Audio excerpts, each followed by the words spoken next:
From shattered windows to November underground 3rd, bunkers, the dawn broke 1944, over Metz a with the destroyed cold breath of bakery death in Metz, itself. France. Donovan steadied his rifle 6:47 inside the a.m. ruined bakery, one eye Private on the first scope, class. one eye on the mirror. Michael Between Donovan pressed firefights, his eye Donovan against checked the his one rifle thing scope, keeping him watching alive. German positions emerge Mirror from the wasn't morning fog. regulation. Wasn't 22 years old, In the factories 6 of Metz, months in combat, firefights erupted without 14 warning. confirmed Donovan's kills, unit learned to move like and 0 ghosts. times he'd Spot, seen the enemy shoot, sniper before disappear. getting shot at first. Officers inspected In the next rifle 4 and hours, the mirror. Donovan would use a saw modification so innovation, stupid that it others saw violated every insubordination. regulation in the sniper manual. Decades later, A simple mirror Donovan's taped idea to his evolved. rifle. From That crude mirror tape would help and a him shaving eliminate mirror 6 to German prismatic snipers in a reflectors. single morning. At Fort 6 Bryant, kills 12 without taking a sniper single teams opened the casualty. fortress like a surgeon scalpel. Within 2 weeks, Observers every followed. American sniper in Machine Metz would gunners copy his vanished. design. Within a month, the battalion's kill ratio would flip from losing 2 men for every German eliminated windows to to killing 4 underground Germans bunkers. for every American lost. The German High Command would write intelligence reports trying to understand how American snipers suddenly gained the ability to see threats they weren't even looking at. But nobody asked Donovan's permission. Nobody put his name in the official reports. The Army would later claim their evaluation team invented the concept. And Donovan would die in 2001, with most people never knowing he'd saved dozens of lives with a piece of mirror from his shaving kit. This is the story of how one desperate sniper broke every rule to stop watching his friends die. The problem wasn't new. German snipers in Metz had been killing Americans with terrifying efficiency since October 1944. The 5th Infantry Division was trying to take the city. Metz was a fortress. Over 200 German defensive positions, bunkers, fortified buildings, interconnected trenches. The Germans had turned every street into a killing zone. American infantry couldn't move without getting shot. That's where snipers came in. Counter-sniper work. Find German snipers. Eliminate them before they killed American soldiers. Simple mission. Brutal execution. Because German snipers were winning. They were winning consistently. They were winning because they saw American snipers first. Every single time. The Americans had good equipment. The M1903 Springfield with scope could hit targets at 800 yards. The Americans had good training. Donovan had graduated top of his class at Fort Benning. But training and equipment didn't matter when you were dead before you knew you were being hunted. German snipers used a technique called the double position. They'd set up 2 shooting spots 30 to 50 yards apart. Fire from one position. Then move to the second before Americans could figure out where the shot came from. By the time an American sniper aimed at the first position, the German was already shooting from the second. The math was simple and deadly. Donovan needed 12 to 15 seconds to acquire a target through his scope. Calculate distance, adjust for wind, fire. German snipers needed the same time. But they were already aiming when Donovan was still searching. They shot first, always. By early November 1944, the 5th Infantry Division had lost 23 American snipers in Metz. 23 men who were supposed to be the best marksmen in their battalions. 23 funerals. All killed the same way, shot while searching for targets they never saw. Donovan had watched 2 of his partners die. The first was Corporal James Bradley, October 18, 1944. Farm kid from Nebraska who could hit a running rabbit at 200 yards. They'd worked together for 3 weeks. Bradley had 9 confirmed kills. Good instincts, steady hands. That morning, Bradley was scanning a factory building through his scope. Methodical, careful, professional. Then his head snapped back. A 7.92mm Mauser round hit him in the temple. Bradley died instantly. Blood and brain matter sprayed across the wall behind him. Donovan never even saw where the German was hiding. The enemy sniper had been watching them, had calculated the shot, had fired before either American knew they were being hunted. Donovan's second partner was Private First Class Robert Chen. October 29th. Chen was from San Francisco. Sharp eyes, steady hands. 12 confirmed kills in 6 weeks. They'd been working together for 8 days. Chen was watching a German trench line through his scope when the shot came. Hit him in the chest. punctured his lung. Chen didn't die instantly. He lived for 40 minutes, drowning in his own blood while medics tried to save him, making horrible gurgling sounds, grabbing Donovan's arm, trying to speak, but only blood came out. The German sniper had been concealed in rubble 350 yards away. Donovan found the position after Chen died. Empty shell casings, cigarette butts. The German had been watching them for at least 20 minutes, had waited for the perfect shot, had taken it, had left. The pattern never changed. American sniper sets up position. American sniper searches for targets through scope. German sniper already watching from a different angle. German sniper fires first. American sniper dies. Command kept sending the same orders. Stay mobile. Change positions frequently. Use concealment. Standard doctrine. Good advice. Completely useless. Because the orders didn't address the fundamental problem. By the time an American sniper found a target, German snipers had already been watching them for minutes. Had already calculated the shot. Were already pulling the trigger. Donovan studied how the engagements developed. He'd spend hours watching German positions through his scope, searching for movement, for muzzle flash, for anything that indicated a sniper. But while he was searching forward through his scope, he couldn't see what was happening around him. Couldn't see if German snipers were watching him from different angles. Couldn't see the threats he wasn't looking at. The scope was the problem. When you looked through an 8x magnification scope, your field of view shrank to 8 degrees. You could see far, but you couldn't see wide. It was like looking through a toilet paper tube. Everything outside that narrow cone was invisible. German snipers understood this weakness. They exploited it ruthlessly. They didn't shoot from the positions Americans were watching.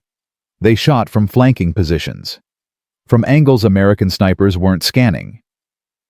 By the time an American turned to search a new sector, German snipers were already aiming, already firing. After Chen died, Donovan spent 3 nights thinking about the problem. Couldn't sleep. Kept seeing Chen's face. Kept hearing those gurgling sounds. Kept thinking about Bradley. About the other 21 snipers who'd died the same way. How do you see threats you're not looking at? How do you watch behind you while scanning forward? How do you survive when the enemy always spots you first? The answer came from an unexpected place. Donovan was shaving on the morning of November 2nd, using his standard military-issue mirror. 4 inches by 6 inches, metal frame, slightly scratched but still reflective. He was tilting the mirror to see different angles of his face, and something clicked in his mind. A mirror shows you what's behind you. What if he could mount a mirror on his rifle? Position it where he could see it while looking through his scope. Give himself peripheral vision without moving his head, without giving away his position. The idea was insane, completely unauthorized. Modifying sniper equipment without approval could get him court-martialed. The rifle was precision equipment. Any modification could throw off the balance, affect the accuracy, ruin the weapon. But Bradley was dead. Chen was dead. 23 American snipers were dead. Donovan didn't want to be number 24. He worked alone that night. The building his unit occupied had been a hotel before the war. Now it was rubble, shattered walls, collapsed ceilings, broken glass everywhere. The smell of smoke and cordite hung in the air. Donovan found a quiet corner on the 3rd floor where nobody would interrupt him. Pulled his rifle from its case. Set it on a makeshift table made from broken furniture. The November night was cold. He could see his breath in the dim light of his flashlight. From his pack, Donovan pulled the mirror from his shaving kit. Also electrical tape salvaged from signal wire. A knife. Wire cutters. Not exactly precision tools, but they'd have to work. The rifle was an M1903 Springfield with an 8x scope mounted on top. The scope sat about 3 inches above the barrel, held in place by steel rings. Donovan needed to mount the mirror where he could see it while looking through the scope. but without interfering with the rifle's operation, without blocking his sight picture. He tested different positions, held the mirror in various spots, simulated how he'd look through the scope. Too high, and he couldn't see the mirror without lifting his eye from the scope. Too low, and it blocked his view. Too far forward, and the angle was wrong. After 20 minutes of testing, he found the perfect position. Mounted on the left side of the scope. Angled at 45 degrees. Positioned about 8 inches forward of his eye position. From there, when he looked through the scope at a target, he could see the mirror in his peripheral vision. Just a glance to the left, and he could see what was behind him. His hands were shaking as he started the installation. Not from cold, from knowing this modification violated every regulation in the sniper manual. Unauthorized modifications to precision equipment. Altering military property without approval. Minimum punishment was reassignment. Maximum was dishonorable discharge. But Chen's face kept appearing in his mind. Chen gasping for air, blood bubbling from his chest. Dying slowly while Donovan pressed on the wound and screamed for a medic. Chen had been watching forward when the German shot him from the side. If Chen had been able to see that flanking angle, he might still be alive. Donovan cut the electrical tape into strips, wrapped them around the mirror frame to create a cushion, then wrapped more tape around the scope tube where the mirror would attach. The tape provided padding and grip. The mirror needed to stay in place during recoil, needed to maintain its angle, needed to not shift or rattle. The installation took 40 minutes. His fingers kept slipping on the tape. The mirror kept sliding. Twice it fell off completely, and he had to start over. Each time it clattered against the floor, his heart pounded. If anyone heard him, if an officer came to investigate, he'd face immediate charges. Finally, the mirror held. He tested it, looked through the scope like he was aiming at a target, glanced left. The mirror showed the view behind him, the doorway, the hallway, everything in his rear arc. It worked. Donovan ran the tape around the mirror frame 3 more times, securing it tight. Tested the rifle's balance. The mirror added maybe 4 ounces. Negligible weight. Checked the scope alignment. Still perfect. The mirror didn't interfere with the rifle 0. The modification looked crude. Obviously not factory equipment. Any officer who inspected the rifle would see it immediately. But Donovan didn't plan on letting officers inspect his rifle. He'd keep it in its case. Take it out only for missions. Hope nobody noticed. He cleaned up the tape scraps. Put away his tools. It was 2:45 a.m. In 4 hours he'd be moving to a new position in the destroyed industrial district. German snipers controlled that sector. 3 American snipers had died there in the past week. Tomorrow, Donovan would test whether a simple mirror could change his odds of survival. But moi thu sap thay đổi. Vì một người đàn ông không ai để ý, đã quyết định phá vỡ mọi quy tắc để không phải nhìn bạn bè mình chết nữa. And in part 2, we'll see how that stupid mirror trick became the deadliest weapon in the American sniper arsenal. In part 1, we met Private First Class Michael Donovan, a desperate American sniper who watched 2 partners die because German snipers saw them first every single time. After 23 American snipers were killed in Metz, Donovan broke every regulation in the manual and taped a mirror to his rifle scope. That mirror would let him see flanking threats while looking forward. But having a working prototype was one thing. Convincing the United States Army to adopt an unauthorized field modification from a 22-year-old private was something else entirely. Between November 3rd and November 12th, 1944, Donovan would face his most dangerous enemies. Not German snipers. American officers, men who'd spent decades in the military, men who believed regulations existed for a reason, men who would rather see soldiers die following proper procedure than survive using unauthorized equipment. And this is where everything got worse. At 6:47 a.m. on November 3rd, Donovan moved into position in the destroyed bakery with his modified rifle. His new partner was Private Sam Martinez, 19 years old, from Texas. 3 weeks as a sniper. 0 kills. Martinez noticed the mirror that morning. Asked what it was for. Donovan said, survival. Martinez didn't ask more questions. They set up in a corner room on the second floor. The bakery's old brick oven provided cover. A crack in the wall gave them a view of German positions 400 yards away. Donovan settled behind his rifle, pressed his eye to the scope, started scanning the factory complex where German snipers were hiding. His field of view through the 8x scope was narrow, about 50 feet at 400 yards. Everything outside that cone was invisible. But now he had the mirror. While scanning through the scope, he could see the mirror in his peripheral vision. The mirror showed the street behind him, the ruined buildings, his flank approaches. At 7:23 a.m., Donovan spotted movement in the factory. Third floor. Damaged window. Something dark moved behind the frame. Definitely human. A German soldier. Probably a sniper setting up.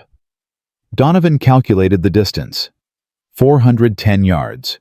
Wind was calm. Easy shot. He was about to take it when he saw something in the mirror. Just a flicker of movement. Behind him. Across the street.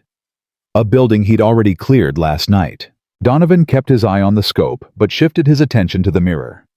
Third floor window. Something moved. A German sniper. Donovan could see the rifle barrel in the mirror's reflection, see the scope glint. The German was aiming directly at his position, had probably been watching for several minutes, was probably about to fire. This was exactly how Bradley died. Focused on a target ahead. Killed by a sniper from a flanking angle he never saw. But Donovan saw it. The mirror showed him the threat. He didn't move, didn't turn his head, didn't give any indication he'd spotted the German. Just whispered to Martinez. German sniper. Building behind us. Third floor. Left window. He's aiming at us right now. Martinez moved slowly, pulled his M1 Garand into position, aimed toward the building, found the window, saw the German sniper. Martinez whispered, I see him. Donovan said, on my count, I'll take the one in the factory. You take the one behind us. 3, 2, 1. Donovan fired. Donovan. The Springfield cracked. The German in the factory jerked backward, hit in the chest, fell out of view. Martinez fired. The Garand's .30-06 round punched through the window frame. The German sniper behind them slumped forward. Dead. 2 shots. 2 kills. 5 seconds total. The engagement that morning lasted 4 hours. Donovan's team eliminated 6 German snipers. Donovan got 4. Martinez got 2. Every kill followed the same pattern. Donovan would spot a target through his scope, but before taking the shot, he'd check the mirror. 3 times the mirror revealed German snipers trying to flank them from positions Donovan wasn't watching. Each time Martinez engaged the flanking threat while Donovan took the forward target. The coordination worked flawlessly. The mirror gave them 360-degree awareness. German snipers couldn't ambush them because Donovan could see them coming. By afternoon, word had spread through the sniper teams. Donovan's team had eliminated 6 Germans without taking casualties. Other teams wanted to know how. Martinez told them about the mirror. By evening, 3 more snipers wanted the modification. But this is where the real battle started, because Captain Robert Hayes commanded the battalion sniper platoon. Hayes was career Army, 12 years in service, knew every regulation by heart. On November 10th, Hayes did an inspection of the sniper teams. Standard procedure, checking equipment, verifying zeros, ensuring rifles were combat ready. He climbed up to Donovan's position, saw the mirror attached to the Springfield, stopped, stared at it for a long time, then asked, "What is that?" Donovan's stomach dropped. This was it. Court-martial. Everything he'd feared since installing the first mirror. Martinez spoke up before Donovan could answer. Said it was a mirror modification. Helped snipers see flanking threats. Had saved their lives multiple times in the past week. Completely unauthorized, but proven effective in combat. Hayes asked who authorized it. Martinez said nobody. They'd done it themselves. Knew it was against regulations, but it worked. Hayes examined the mirror closely, tested the angle, looked through the scope, then glanced at the mirror. Understood immediately what it did. He asked Donovan how many rifles have this modification. Donovan said 9, sir, including mine. Hayes looked at him, then said something Donovan never expected. By tomorrow morning, I want every sniper rifle in this battalion to have one. That's an order. I'll handle the paperwork. You focus on keeping my men alive. Donovan stood there stunned. Hayes had just made the modification official, protected Donovan from charges. More than that, Hayes understood the mirrors were saving lives, and he was willing to break regulations to save more. But Captain Hayes wasn't the problem. The problem came 3 days later. November 13th. Colonel Richard Brennan arrived from division headquarters. Brennan was 52 years old, West Point graduate, 30 years in the Army. He'd heard reports about unauthorized modifications to sniper rifles, wanted to see what was happening. Brennan gathered all the snipers in one room. 23 men. Every one of them had a mirror on their rifle. Brennan walked down the line, inspecting each weapon. His face got redder with every rifle he examined. Finally, he turned to Hayes and said, "Captain, what the hell is this?" Hayes said, "It's a tactical enhancement, sir. Improves sniper survivability by providing peripheral awareness while maintaining forward observation." Brennan said, "I don't care what you call it. It's an unauthorized modification to military equipment." Hayes said, "With respect, sir, these modifications have increased our kill ratio from 1 to 2 to 4 to 1 in 1 week. We've lost 0 snipers since implementation. Before that, we were losing 3 men per week." Brennan said, "Regulations exist for a reason, Captain. You can't just let enlisted men tape random objects to precision rifles. What happens when the mirror falls off during a shot? What happens when it throws off the weapon's balance? What happens when every private in the Army decides they can modify their equipment however they want?" Hayes said, "Sir, I understand your concerns, but the mirrors are working." Brennan cut him off. "I don't care if they're working. You violated protocol. These modifications end immediately. Remove every mirror by 1800 hours tonight. Any sniper caught using modified equipment after that will face disciplinary action. You're dismissed." The room went silent. 23 snipers who'd survived because of those mirrors, now being ordered to remove them. Go back to being blind to flanking attacks. Go back to the conditions that killed Bradley and Chen and 21 others. Donovan felt sick. Martinez looked like he'd been punched. Hayes said, "Sir, I'm requesting you reconsider. These men's lives depend on those mirrors." Brennan said, "Captain, you're dangerously close to insubordination. The decision is final.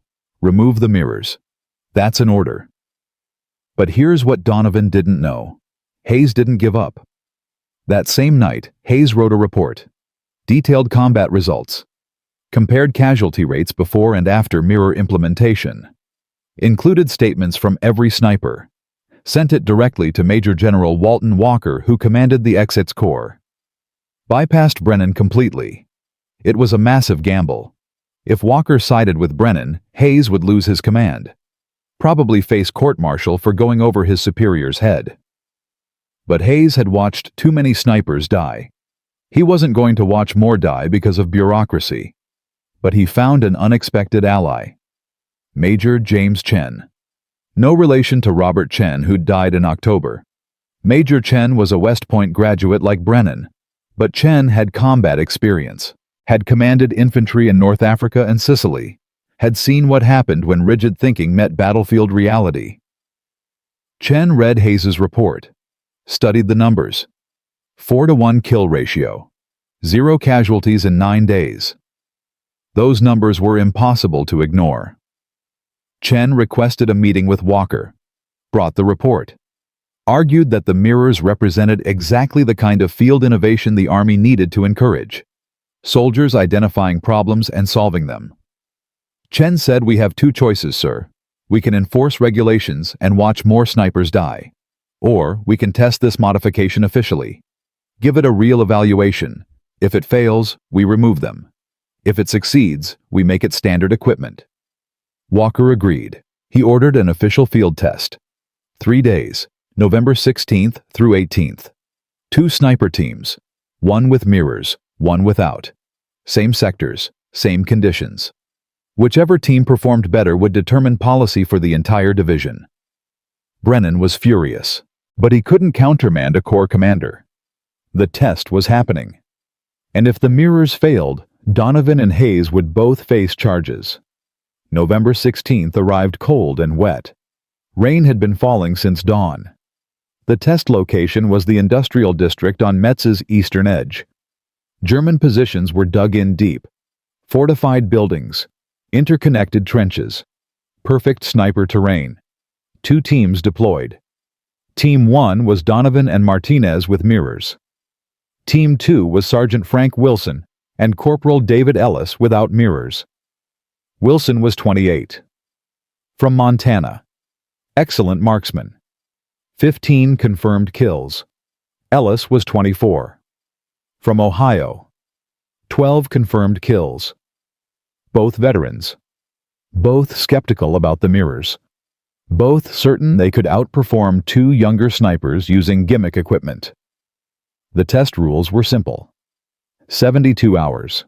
Each team would operate independently. Targets included German snipers, machine gun positions, and forward observers. Every engagement would be documented, every shot recorded. Casualty rates would be tracked. Performance would be measured on 3 metrics.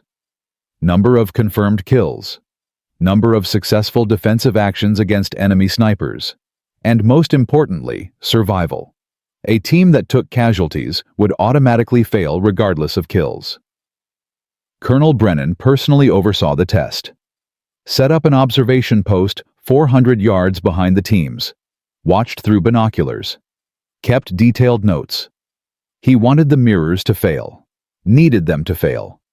Because if they succeeded, it meant a private first class had solved a problem that Army Ordnance and Training Command hadn't. It meant regulations had gotten men killed. It meant Brennan had been wrong. The first day was quiet.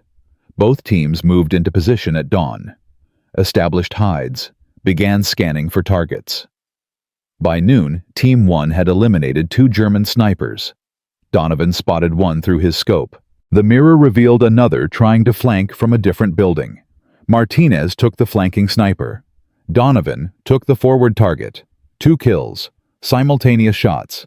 Team 2 eliminated 1 German sniper by noon. Wilson got him. Clean shot. 450 yards. Textbook execution. But they hadn't detected the second German sniper watching them from a ruined church tower.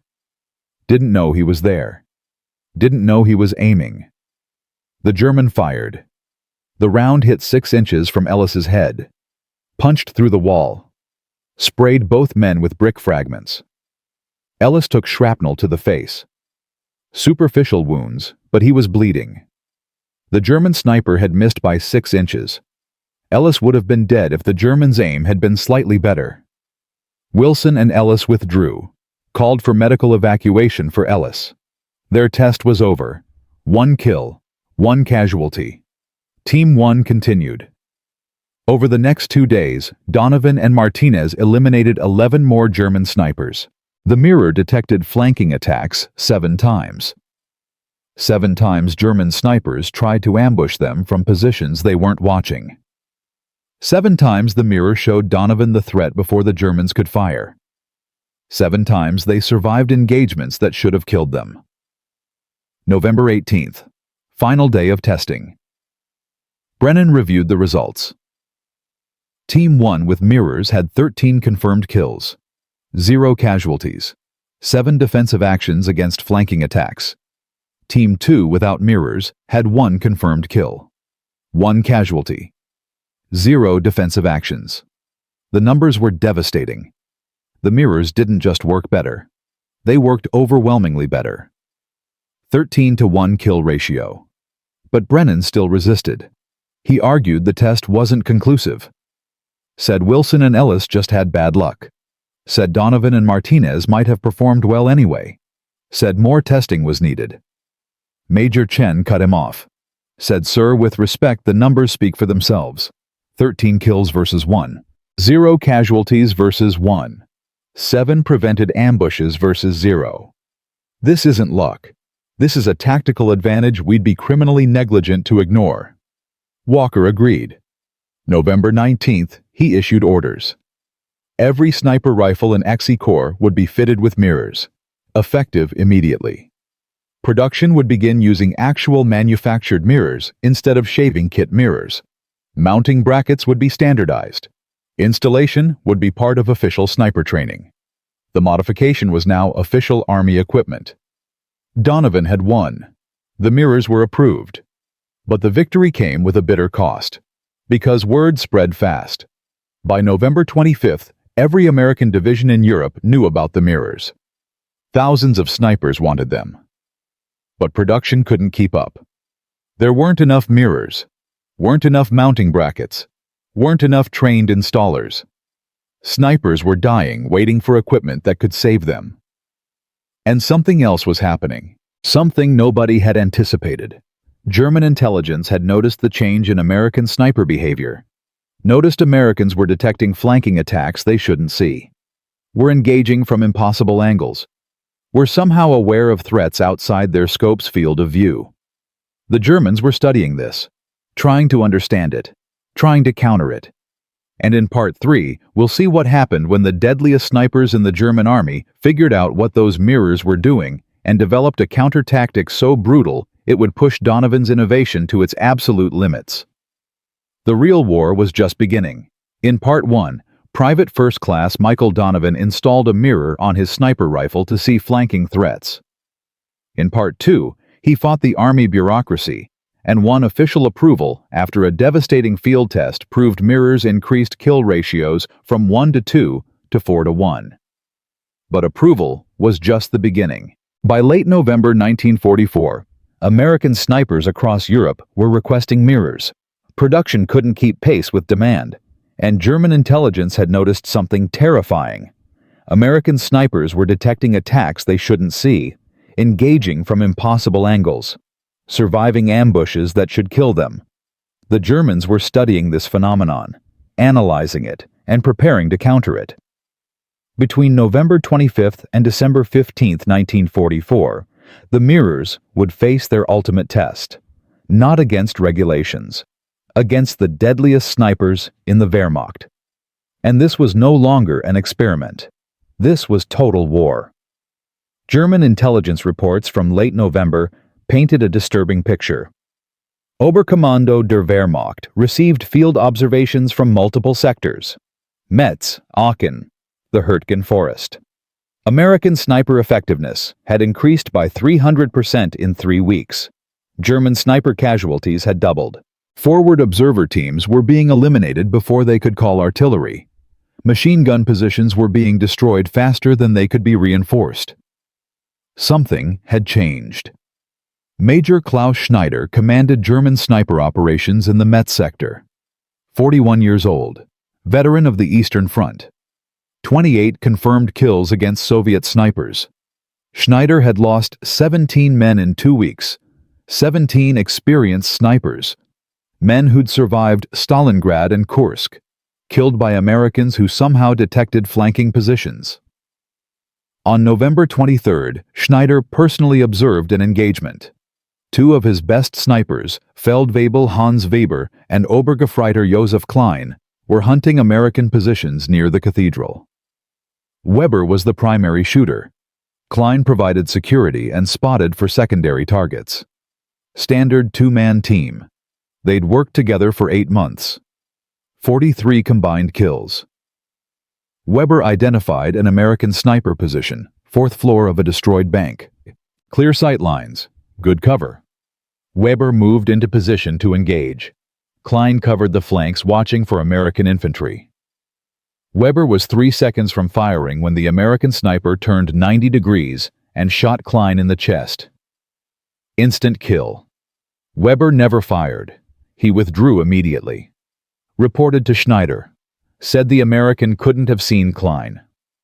Klein was positioned 200 yards to the American's left, behind rubble, outside the American's field of view, impossible to detect. Yet the American had turned, aimed, fired, like he'd been watching Klein the entire time. Schneider collected similar reports from other teams, Germans attempting flanking shots, Americans detecting them before they fired. Germans using concealed positions, Americans engaging those positions without direct line of sight. Germans setting up crossfire ambushes, Americans identifying both shooters simultaneously. The pattern was consistent. Americans had developed some method of detecting threats outside their direct observation. Schneider didn't know what it was, but he knew how to counter it. If Americans could see flanking attacks, Germans would stop using flanking attacks. Instead, they'd use overwhelming range.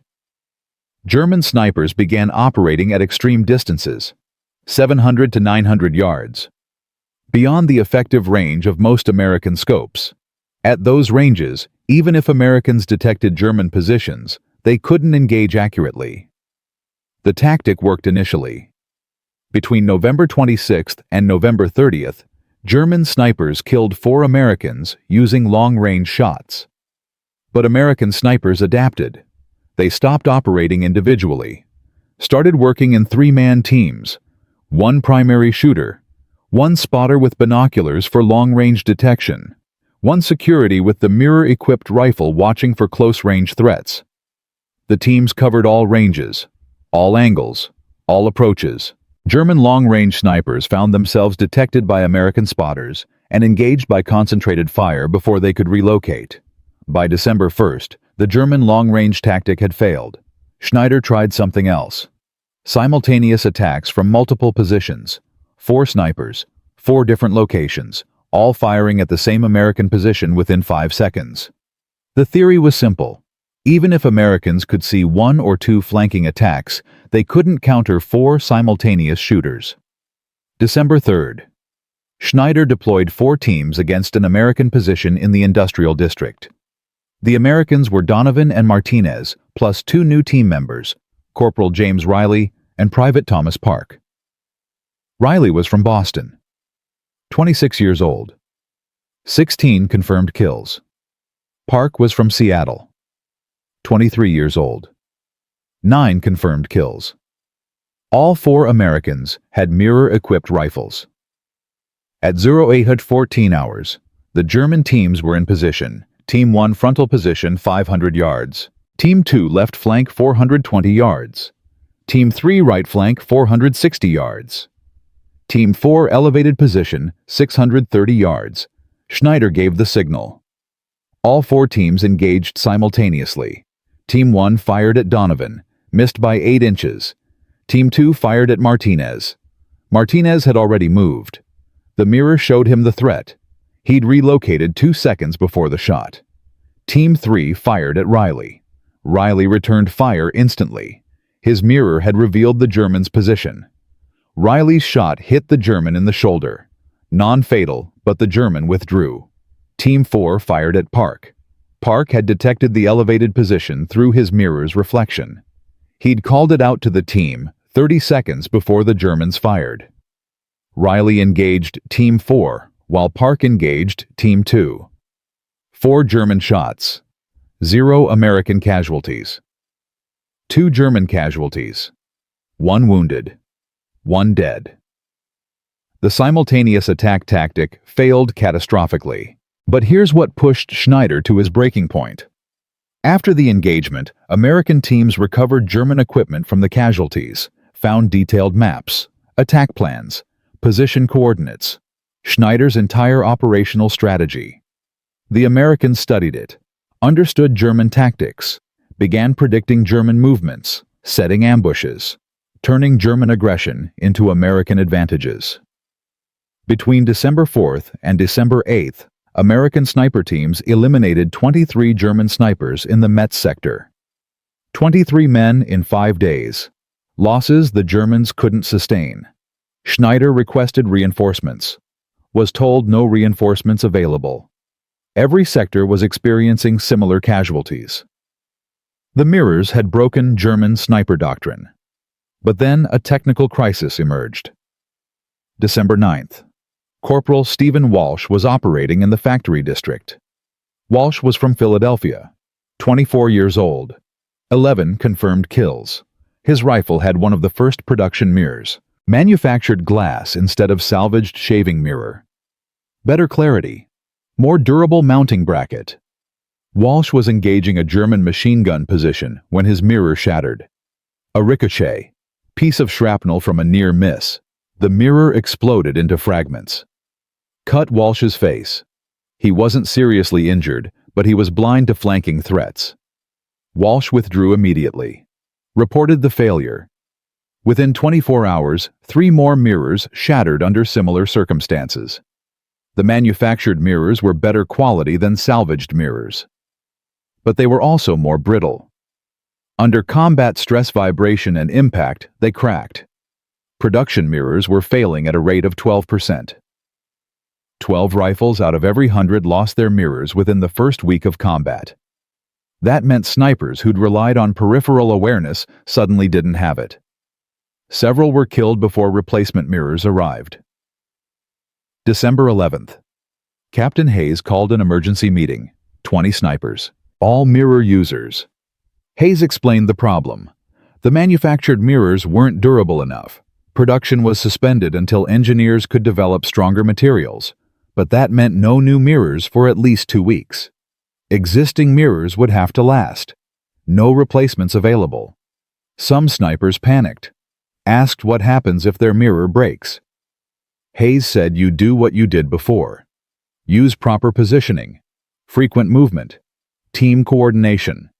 The mirrors are tools, not miracles. But morale dropped. Snipers had gotten used to the security of peripheral vision. Going back to blind spots felt like fighting with one eye closed. Donovan proposed a solution. Reinforce existing mirrors with wire mesh. Salvage steel mesh from destroyed vehicles. Cut it to size. Attach it over the mirror face. The mesh would stop shrapnel while still allowing visibility through the gaps. Hayes approved it. Donovan spent 2 nights installing mesh reinforcements on every mirror in the battalion. The modification worked. Mirrors stopped shattering. The 12% failure rate dropped to 2%. Crisis resolved. But then came the battle that would prove the mirror's worth beyond any doubt. December 14th, 1944. The Battle of Fort Dryant. Fort Dryant was a 19th-century fortress on a hill overlooking Metz. Massive stone walls, underground tunnels, artillery positions. The Germans had turned it into a strong point. 300 defenders, machine guns covering every approach. Mortars pre-registered on attack routes. The fortress had already repelled 2 American assaults. Casualties were devastating. The Third Army needed Fort Dryant neutralized, needed the hill for observation posts, needed the roads the fortress controlled, but infantry assaults weren't working. Command decided to try a different approach. Sniper teams, 12 teams, 48 men. Mission was simple. Infiltrate the perimeter, eliminate German observers and machine gunners, create blind spots for infantry to exploit. Donovan's team was assigned the northern approach. Donovan, Martinez, Riley, and Park. 4 men against a fortress. They moved out at 04:30 hours. Pre-dawn darkness. Cold rain. 0 visibility. Perfect conditions for infiltration. The team reached the fortress perimeter at 05:20 hours, 200 yards from the main wall. German positions were dug in along the ridgeline. Machine gun nests, mortar pits, sniper positions in the fortress towers. Donovan counted at least 15 German defenders visible, probably twice that many hidden. The team split into 2 pairs. Donovan and Martinez took the left sector. Riley and Park took the right. Both pairs had mirror-equipped rifles. Both pairs had clear objectives. Eliminate German observers, suppress machine guns, create chaos. At 0600 hours the assault began. Donovan spotted a German observer in the fortress tower. Range 640 yards. Difficult shot, upward angle, wind gusting. Wind was suave. Donovan calculated, adjusted, fired. The German dropped. First kill. Martinez watched the mirror. Spotted movement to their left. German sniper relocating. Martinez called it out. Donovan engaged. Second kill. 40 seconds. Riley and Park were working the right sector. Park identified a machine gun nest. Stone reinforcements. 3 Germans. Riley took the gunner. Park took the loader. The third German tried to man the gun. Riley shot him before he reached it. 3 kills. 90 seconds. The Germans realized they were under attack, started scanning for American positions, but they couldn't find them.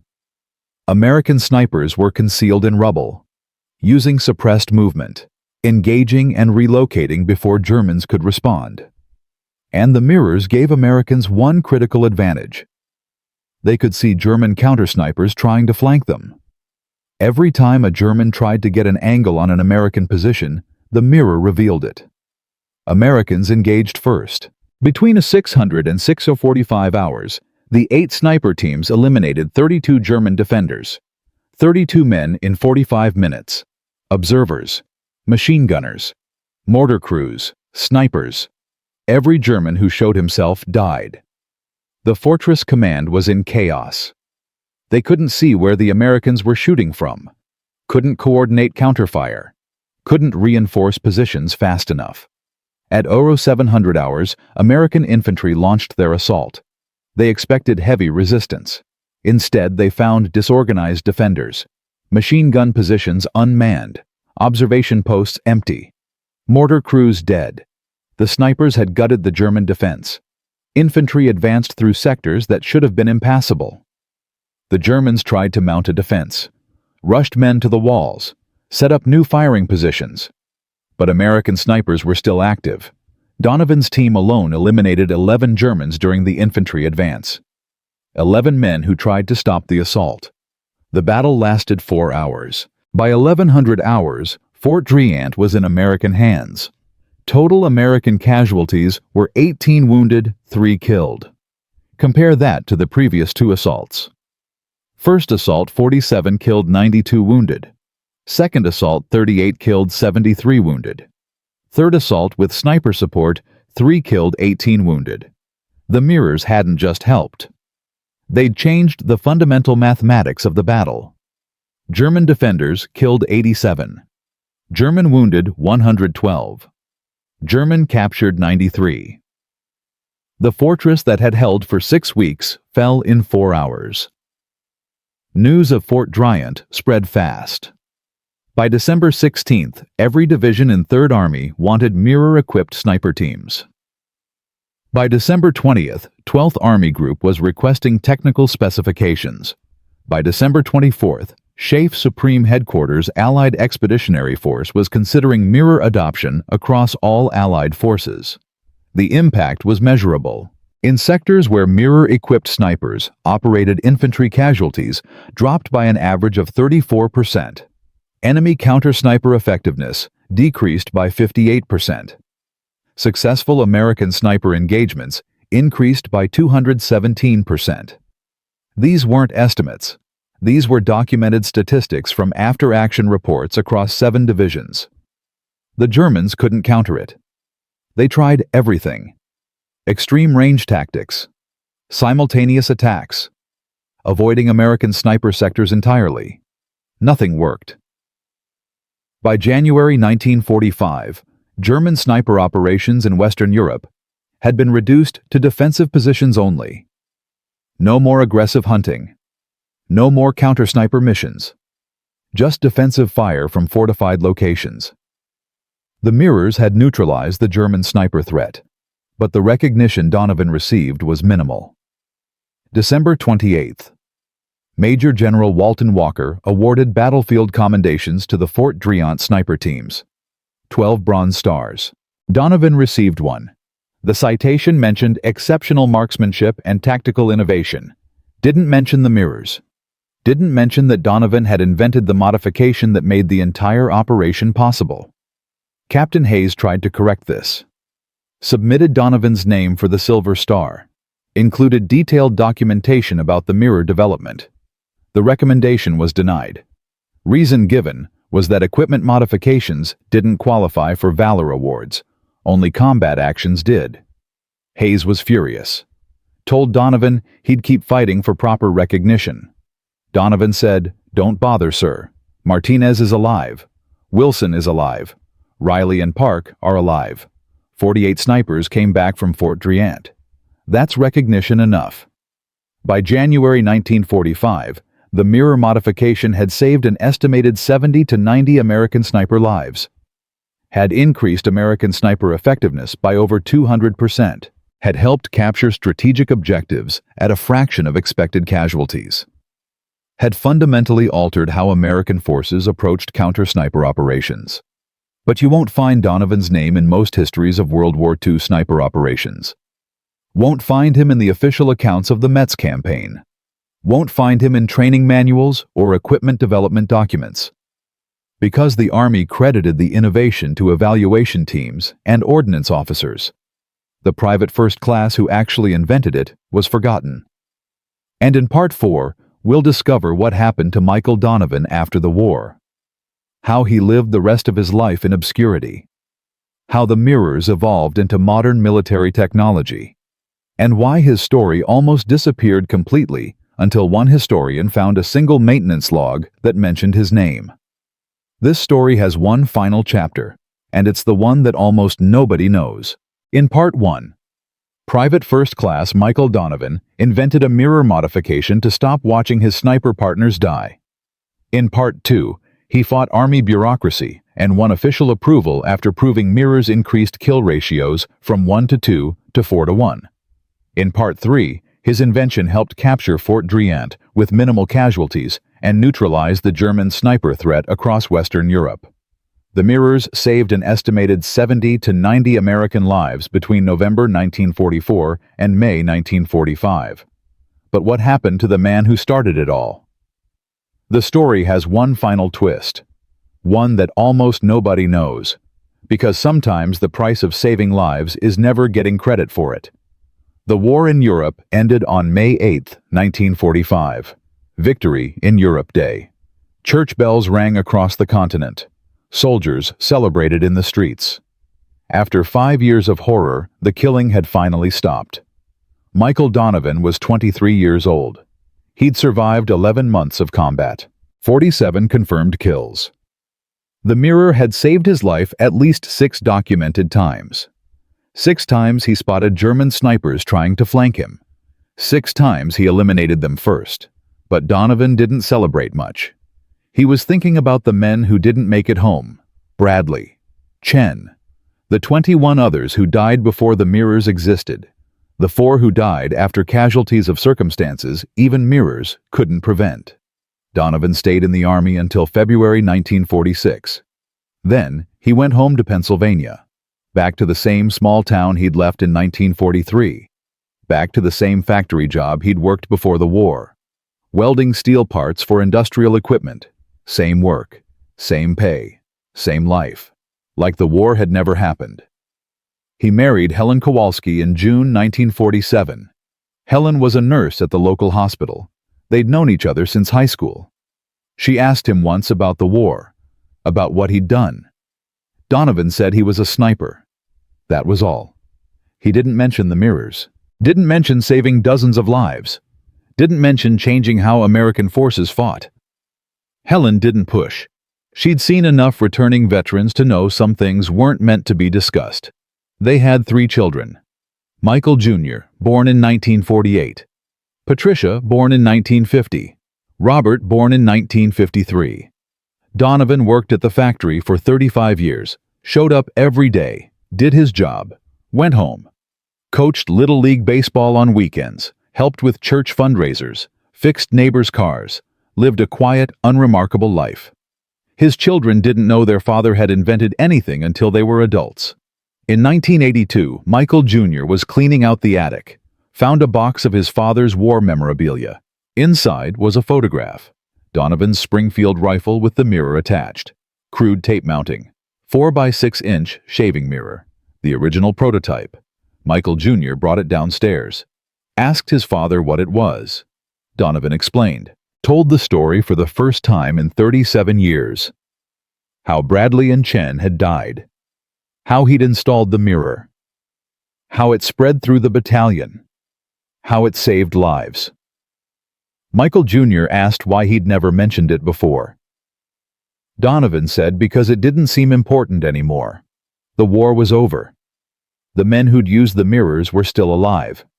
That was what mattered. Michael Jr. suggested his father should write about it. Maybe contact military historians. Make sure the story was recorded. Donovan said maybe someday, but he never did. Meanwhile, Sam Martinez became a police officer in Houston. 14 confirmed kills during the war. The mirror had saved his life at least 4 times. Martinez kept a photograph of Donovan's rifle on his desk for 30 years. Every year on November 3rd, the anniversary of their first engagement with the mirrors, Martinez called Donovan. Thanked him for the modification. Told him he wouldn't have survived Metz without it. Every year Donovan said the same thing. Just glad you made it home, Sam. Frank Wilson survived too. 31 confirmed kills. The mirror saved him 4 times. Wilson went back to Montana after the war. Became a hunting guide in Glacier National Park. Sometimes he'd tell clients about the mirror modification. About how a desperate sniper figured out how to see threats he wasn't looking at. About how that simple trick saved lives. Most clients thought it was just a war story, exaggerated for effect. But Wilson had the photographs to prove it. His rifle with the mirror. The after-action reports. The casualty statistics. Captain Hayes tried for years to get Donovan recognized properly. Wrote letters to the Army. Filed reports. Submitted award recommendations. Nothing worked. The official military history credited the mirror innovation to Army evaluation teams who'd tested the concept in late 1944. Donovan's name appeared nowhere in the documentation. In 1987, a military historian named Dr. Robert Carlson was researching World War II sniper innovations. He was working on a book about tactical developments in the European theater, going through maintenance logs at the National Archives. Most logs were routine. Weapon inspections, parts replacements, ammunition counts. But one entry from November 1944 caught his attention. Maintenance log from the 5th Infantry Division. November 10th, 1944. Entry noted unauthorized modifications to M1903 rifles. Specifically mentioned mirrors attached to scopes. Listed the name of the soldier who'd made the first modification. Private First Class M. Donovan. Carlson had never heard of mirror modifications. Searched through official sniper doctrine documents. Found nothing. Searched through equipment development records. Found references to mirror evaluations in January 1945. But nothing about field modifications in November 1944. The official records claimed Army Ordnance had developed the concept. But this maintenance log said otherwise. It said a private first class had done it first. Carlson spent 6 months tracking down veterans from the 5th Infantry Division. Found Martinez through veteran registries. Martinez told him everything. About Bradley and Chen dying. About Donovan installing the mirror. About how it spread through the battalion. About the field test. About Fort Driant. About the 70 to 90 lives saved. Carlson found Wilson next. Wilson confirmed Martinez's account. Added details about specific engagements. Provided photographs of the mirror-equipped rifles. The evidence was overwhelming. The Army's official history was wrong. Carlson found Donovan in 1988. Donovan was 66 years old, still living in Pennsylvania, retired from the factory, spending time with his grandchildren. Carlson called him, explained what he'd discovered, asked if Donovan would be willing to discuss the mirror modification for his book. Donovan said sure. They talked for 3 hours. Carlson asked why Donovan had never tried to correct the historical record, never demanded recognition for his invention. Donovan said he'd just been trying to keep Martinez alive, keep Wilson alive, keep everyone alive. The fact that they came home was recognition enough. But the legacy of Donovan's invention extended far beyond those 70 to 90 saved lives. The mirror concept evolved significantly after World War II. By the Korean War in 1950, American sniper rifles had integrated peripheral awareness systems. Not crude tape-mounted mirrors, purpose-built optical devices, small prismatic reflectors mounted on scope housings, providing rear arc visibility without interfering with primary optics. The principle was identical to Donovan's design, just engineered better. During the Vietnam War, American snipers used advanced mirror systems, multi-angle reflectors, adjustable mounting systems, some integrated with night vision equipment. The technology kept improving, but the core concept remained unchanged. Give snipers the ability to see threats outside their direct line of sight. By the 1980s, other nations had adopted similar systems. British SAS snipers, French Foreign Legion, Israeli Defense Forces, Soviet Spetsnaz. Everyone recognized the tactical advantage. The ability to detect flanking attacks while maintaining forward observation was too valuable to ignore. Modern sniper systems include even more sophisticated peripheral awareness technology, helmet-mounted cameras, wireless communication with spotters, integrated thermal imaging that creates 360-degree battlefield awareness. But it all traces back to the same problem Donovan identified in November 1944. How do you see threats you're not looking at? Statistics from military effectiveness studies show the impact. Sniper teams with peripheral awareness systems have 68% better survival rates than teams without them. They detect ambushes 43% faster. They complete missions with 31% fewer casualties. These numbers represent thousands of lives saved across 75 years of military operations. All because a 22-year-old private taped a mirror to his rifle. But the real lesson isn't about mirrors. It's about innovation from unexpected sources. The Army had thousands of officers, hundreds of engineers, entire departments dedicated to equipment development. But none of them solved the sniper visibility problem. The solution came from a factory worker from Pennsylvania who was desperate to stop watching his friends die. That pattern repeats throughout military history. The best innovations often come from the people actually facing the problems. Not from command headquarters. Not from research laboratories. From soldiers in the field who see what isn't working and figure out how to fix it. Consider these examples. In 1943, a Navy mechanic named George de Mestral got annoyed by burrs sticking to his uniform. Studied them under a microscope. Invented Velcro. That invention revolutionized military equipment fastening and eventually became a multi-billion-dollar industry. In 1950, a Marine corporal named John Stoner modified his M1 Garand to reduce recoil. His modifications eventually evolved into the AR-15 platform, the rifle that would become standard issue for American forces for the next 70 years.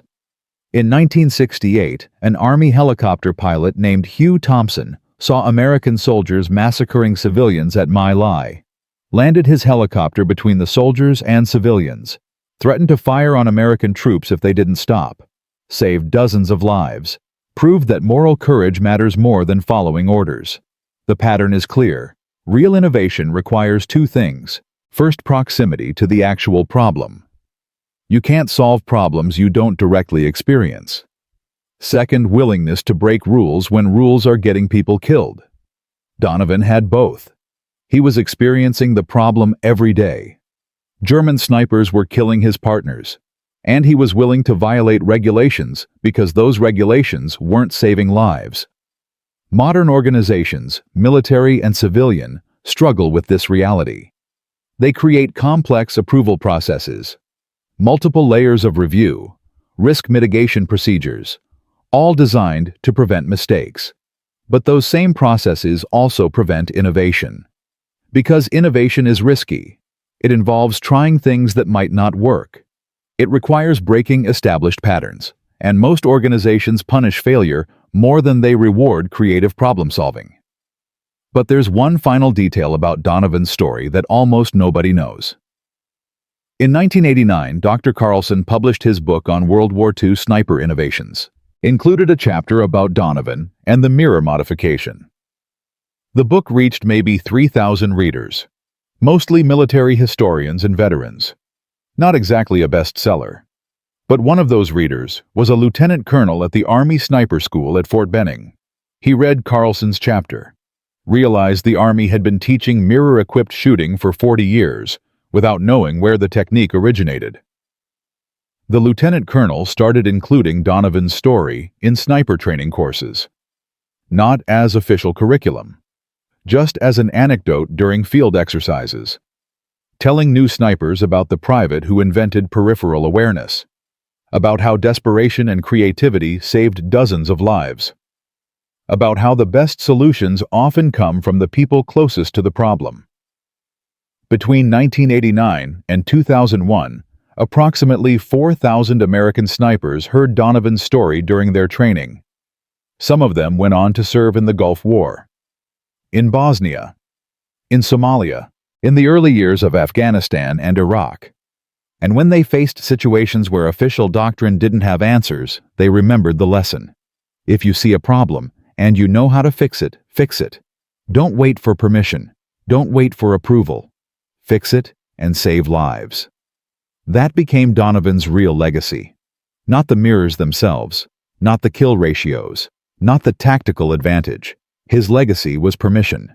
Permission for soldiers to think creatively, to question established procedures, to trust their own judgment when they saw problems that needed solving. Michael Donovan died on June 7, 2001. He was 79 years old. Heart failure. Quick and painless according to his doctors. His funeral was small. Family, a few friends, and 4 men his children didn't recognize. They introduced themselves after the service. Snipers. Men whose lives had been saved directly or indirectly by Donovan's innovation.